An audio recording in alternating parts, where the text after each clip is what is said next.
Welcome to worship at the First Congregational Church of Webster Groves, Missouri. We're a local church of the United Church of Christ, and it's Sunday, March 29th.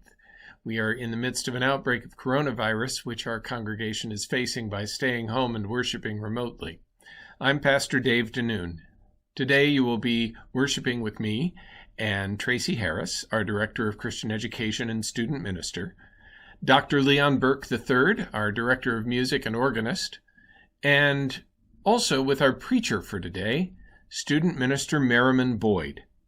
All of us together bid you a blessed Sunday, and thank you for worshiping with us.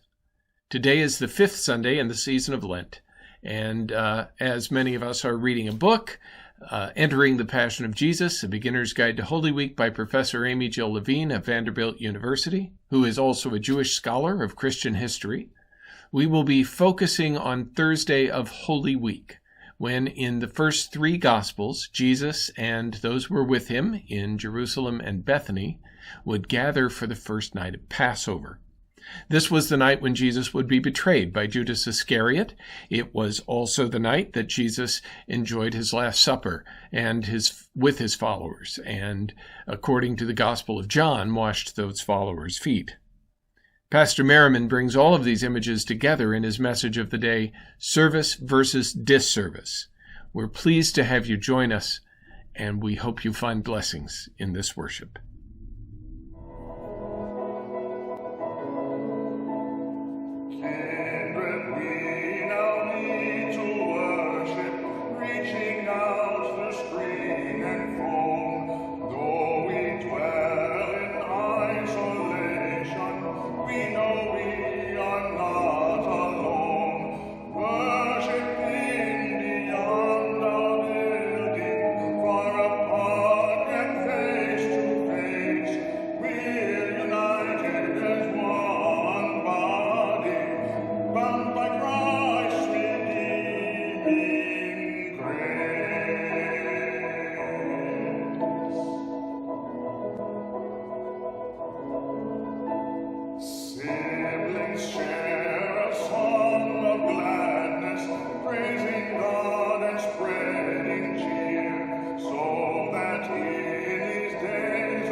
Good morning, First Congregational Church of Webster Groves.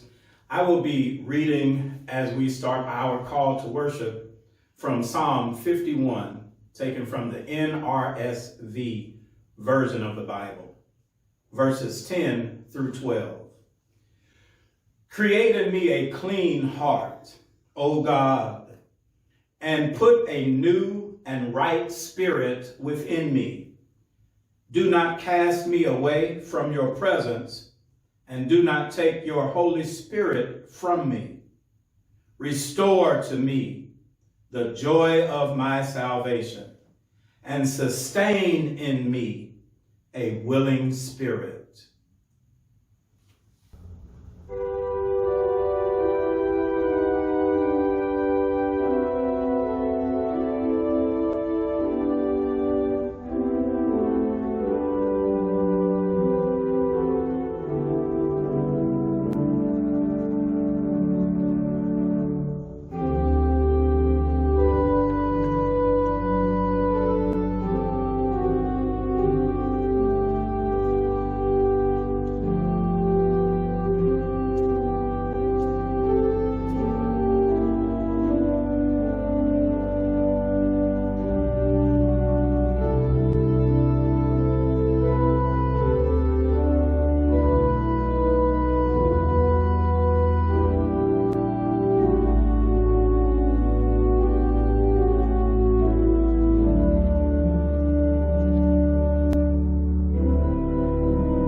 have in our church at First Church in Webster Groves is to recite together the covenant of our church. If watching at home, I invite you now to say it with me. We who are called of God into this Christian community covenant together to seek to know the will of God, to experience the joy and struggle for discipleship, to proclaim in word and deed the love of Christ, and to work for peace and justice among all people. We trust God's promise of grace and forgiveness and the presence of the Holy Spirit in our trials and rejoicing.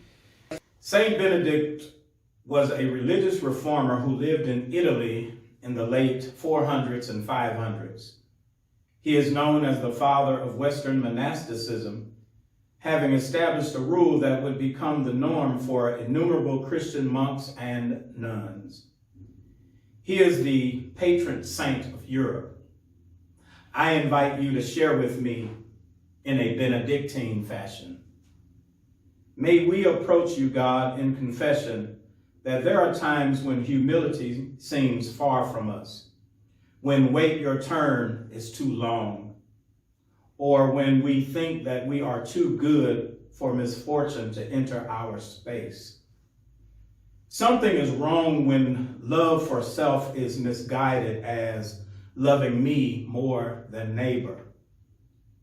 The rule of Saint Benedict reminds us that humility is unhesitating obedience, which is natural for those who cherish Christ. In our confession of sin, we are professing in partnership with the actions of a selfless life exemplified in Christ. We must live a life that will drop what's in hand and leave it unfinished with a ready step to respond to orders of the day for the good of humanity. Knowing lives of our neighbors and ourselves are precious images of the Divine One. We step in God's presence with a ready step to obey God's voice as God calls us to service. With the example of Christ, we participate in your richly shaped worship as an expression of an in Christ partnership. Amen. Our scripture comes from the Gospel according to John, the 13th chapter. Now before the festival of Passover, Jesus knew that the hour had come to depart from this world and to go to the Father. Having loved his own who were in the world, he loved them to the end. The devil had already put into the heart of Judas, son of Simon Iscariot, to betray him. And during supper, Jesus, knowing that the Father had given all things into his hands and that he had come from God and was going to God, got up from the table, took off his outer robe, and tied a towel around himself. Then he poured water into a basin and began to wash the disciples' feet and to wipe them with the towel that was tied around him. He came to Simon Peter, who said to him, "Lord, are you going to wash my feet?" Jesus answered, "You do not know what I am doing, but later you will understand." Peter said to him, "You will never wash my feet." Jesus answered, "Unless I wash you, you have no share with me." Simon Peter said to him, "Lord, not my feet only, but my hands and my head." Jesus said to him, "One who has bathed does not need to be washed except for the feet, but is entirely clean, and you are clean, though not all of you." For he knew who was to betray him. For this reason he said, "Not all of you are clean." After he had washed their feet, had put on his robe, and had returned to the table, he said to them, "Do you know what I have done to you? You call me teacher and Lord, and you are right, for that is what I am. So if I, your Lord and teacher, have washed your feet, you also ought to wash one another's feet. For I have set you an example, that you also should do as I have done to you. Very truly I tell you, servants are not greater than their master, nor are messengers greater than the one who sent them. Hear what the Spirit is saying to the people. Thanks be to God. Amen. Gracious God, our Father, we thank you afresh for so many wonderful, marvelous, and excellent benefits. We also thank you for this opportunity to preach here at our church. We want to pray a special prayer for those who are watching over the electronic device. We pray, Father, that you open our minds and our hearts that we may hear words from you. In Jesus' name and Spirit's power, for the sake of the church. Amen. First of all, I'd like to take this opportunity to thank Dave for the opportunity to preach. Thank you so much. Thank you, Reverend Tracy, for being here. And thank you, First Church, for watching wherever you are. The sermon topic today is service versus disservice. Peter Collins was a convicted murderer who died of cancer after 32 years in a Canadian prison. In that time, he became a champion for prison rights. He made a short film called A Fly in the Ointment. It was about a prolonged period that he spent in solitary confinement. He writes, "Somehow I felt my wife's fingers on my leg. Shocked and excited, I opened my eyes to realize it was a fly walking on me. I was greedy for human touch, so I closed my eyes and pretended it was her fingers. I tried to stay perfectly still because I didn't want to frighten the fly and be left alone." Perhaps many of you feel like Peter Collins. You're probably sitting there alone in solitary confinement because of a sentence or maybe separation. Whatever the reason, unless it's medical, nobody is exempt from being greedy for a human touch, even if God must show up as a fly. We all need a human touch because a touch just means so much. Jesus knew this. He wanted his disciples to know it as well. But more than that, he wanted them to know that doing good for the sake of being seen is deceptive. Your position, personal problems, and situations should not dictate how or why you serve. Everyone who serves must serve despite the deception. In this text, Jesus reveals to us how to serve despite prestigious positions or personal problems and pitiful people. Jesus serves despite a prestigious profession. He had been given all things by his Father, the text says. Not only that, the text reminds us that he is their rabbi and teacher. However, Jesus serves. He reveals God in the everyday menial tasks of life. like a productive pastor, he looks around and he sees a need, and he sees that the disciples' feet are dirty. He looks around and he sees the mud on the floor. And it was common practice that it would be a servant there to wash the feet of every guest that came in the house. But the only people that were there were Jesus and the boys. And nobody considered to wash any feet. But Jesus, the text teaches us, he gets up after supper, wraps a towel around himself, and begins to wash the disciples' feet.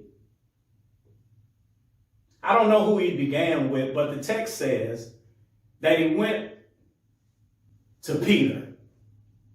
The first thing Peter says, "You'll never wash my feet." And then Jesus responds, assuredly. He says, "Peter, if I don't wash your feet, then you have no share with me."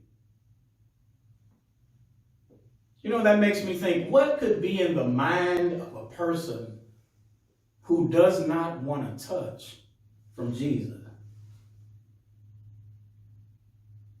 You know, the younger generation live by a code of conduct that gives them what they call street credibility, street cred. In other words, to be called a pimp to a young person, that's not demeaning. Matter of fact, it's not even degrading. As a matter of opinion, to a young person, it's all good. But if you are advanced in age and have left the ways of youth, then you might see that idiom as something repulsive or disrespectful. Well, maybe Peter thought he was a pimp. And what is a pimp, you might ask? I'm glad you asked. It's an acronym for a person in my position. So maybe Peter said, "I'm a pimp and I don't need to wash feet." And there's something that Jesus is teaching him that he thinks is not good. I'm not going to wash feet. You see, that's the deception in service. When you think that, sometimes when you think that you're just too good to do something that's needed. And maybe Peter was having those thoughts, I don't do this, and not only do I not do it, but my master should not be doing it. It seems as if Peter has lost his identity totally. And so, what we learn from this text is that sometimes you can think that you are more than what you are. But Jesus teaches with a towel that authentic and attractive leadership will touch one's lives, even in the middle of a pandemic. Even when health officials say, distance yourself, there's still a touch from Jesus. Not only does Jesus serve even with a prestigious position, but he also serves despite his personal problems. The text tells us that Jesus knew that his hour had come and was soon to depart out of this world, having loved his own unto the end, even amid impending crucifixion. John recalls that Last Supper, God was participating with humanity. Jesus did not spend his time exposing or explaining or excommunicating. He served and loved until the end. The life experiences that we see in this text, we all share. We know about personal problems.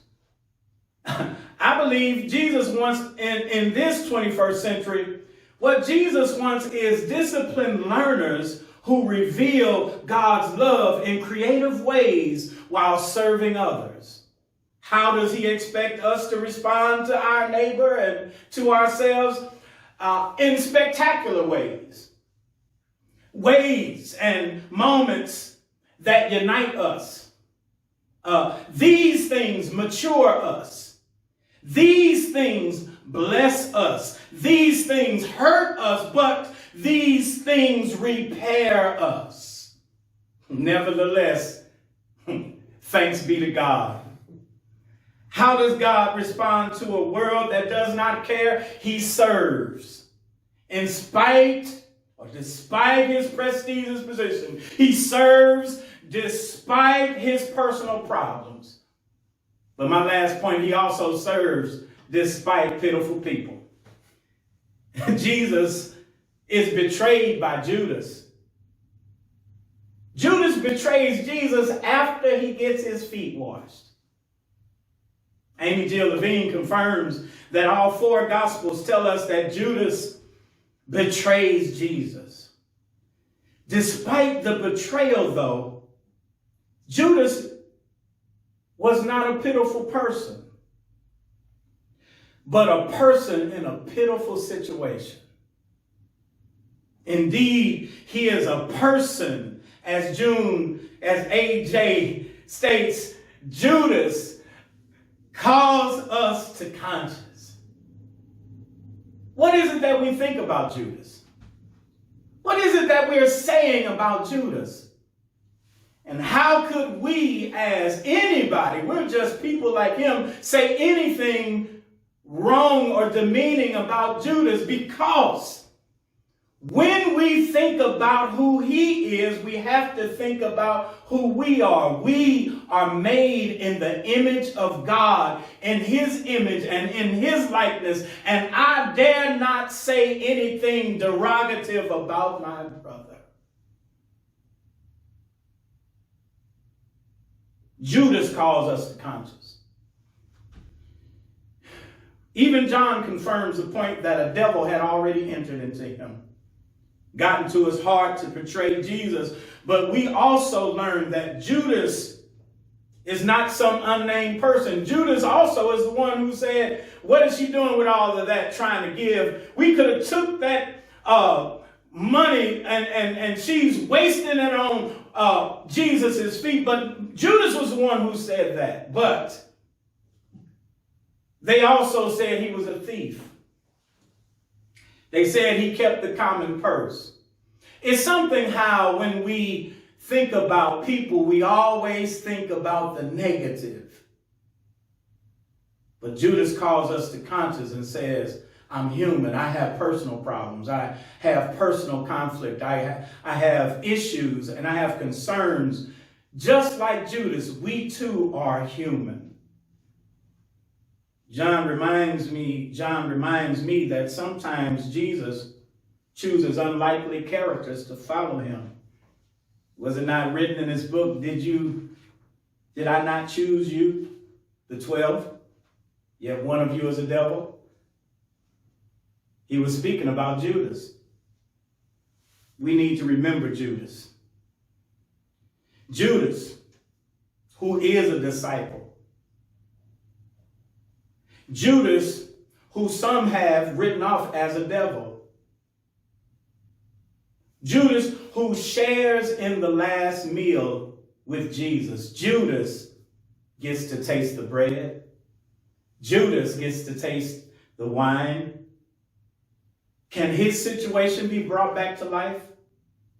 Can a betraying friend become a better friend?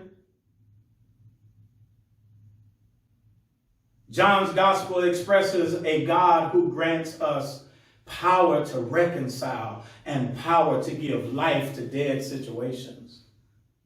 When I review this list of participants at the Last Supper, I am totally impressed by how the Holy Spirit helps readers, helps me to see the common struggles of life within the text. It's important to me as a believer to see these common struggles and yet strange events that mature us, strange events that bring us together, strange events that causes us to see our differences. I see the same strange experiences maturing me in my space and time. I am participating with the one who cares, with the one who gives, with the one who blesses us with good things. What a contribution. What a contribution. That's the one that counts. That contribution. It counts like Mary's alabaster box. It counts like the meal Peter's mother-in-law made. It counts, let us not forget, it counts like Martha's, who worked in preparation for a meal fit for a king. The example Christ left for me, count on me. Because the Lord has need of workers to till his fields today. So kindly he has led me to walk in wisdom's way. I pray for grace to help me, and with all my heart to say, oh blessed Savior, count on me.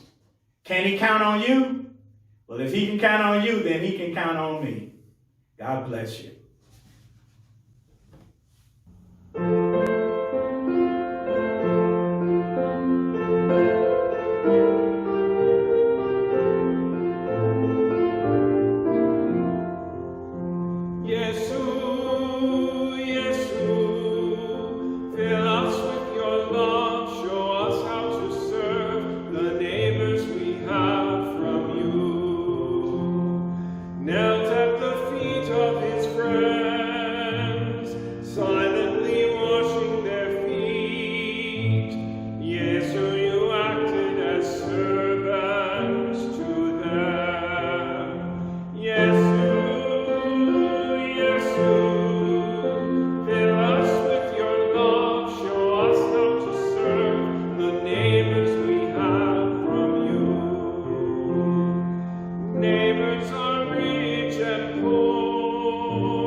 These are the prayers as a community. We lift up our concerns and our joys. For Joyce, for Marshall, for Margaret, for Jack, and for Becky, and for people with COVID-19. We also pray for those that are at home and feeling isolated,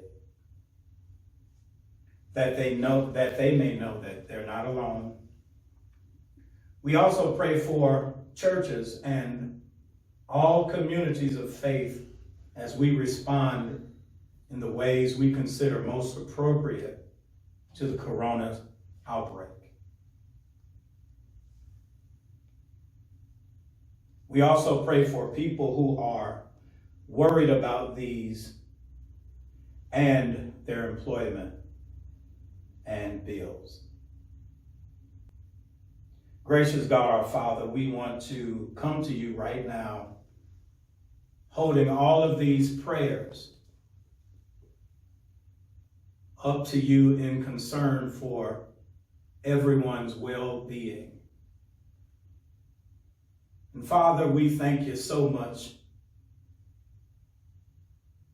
because not one time have you left us alone, but you have always been there to keep us, to guard us, to guide us, and to govern us. And we are found daily in your grace. Creator God, we are mindful that some need your touch to heal body, mind, and spirit. We know that families are mourning the loss of loved ones. We also know that we are grieving, Lord, for the loss of touch and seeing friends and family. Remind us that you are walking with us and help us to see in your creation that renewal is possible. The earth is springing forth good things for us, and that in that resurrection of the bulbs that we see, there is life that comes from you.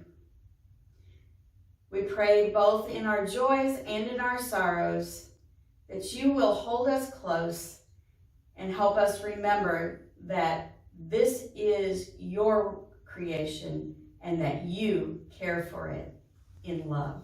Blessed God, taking both the most majestic and the lowliest place among us, we reach out to you even as you stoop before us. We pray that you would help us to understand this servanthood to which you call us, that you would lead us into new places, and that we might be able to answer your call. Help us to be aware. Teach us to listen so that we might not fail you, or so that if we have failed, that we might be able to forgive ourselves as you have forgiven us and move forward with boldness and love. For you were kneeling before us. You have washed our feet. In Christ, you came not just as a teacher, but as a servant. And in your guidance, by your love, with your sense of connection and promise, we say, as he did, Our Father, who art in heaven, hallowed be thy name. Thy kingdom come, thy will be done on earth as it is in heaven. Give us this day our daily bread, and forgive us our sins as we forgive those who sin against us. And lead us not into temptation, but deliver us from evil. For thine is the kingdom, and the power, and the glory forever. Amen. My blessing is that you are mindful and ready to accept God's call to obedient fellowship. May hope, help, and healing exude from your presence as you contact friend and the not so friendly through your electronic devices to encourage them to life in these times of uncertainty, challenge, and crisis, as God gives us victory in Jesus' name. Amen.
That's our worship for this Sunday at First Church. Please join Pastors Merrimon and Tracy and me at 11 a.m. for a discussion of our preacher's subject matter and more, and a video with Professor Amy Jill Levine.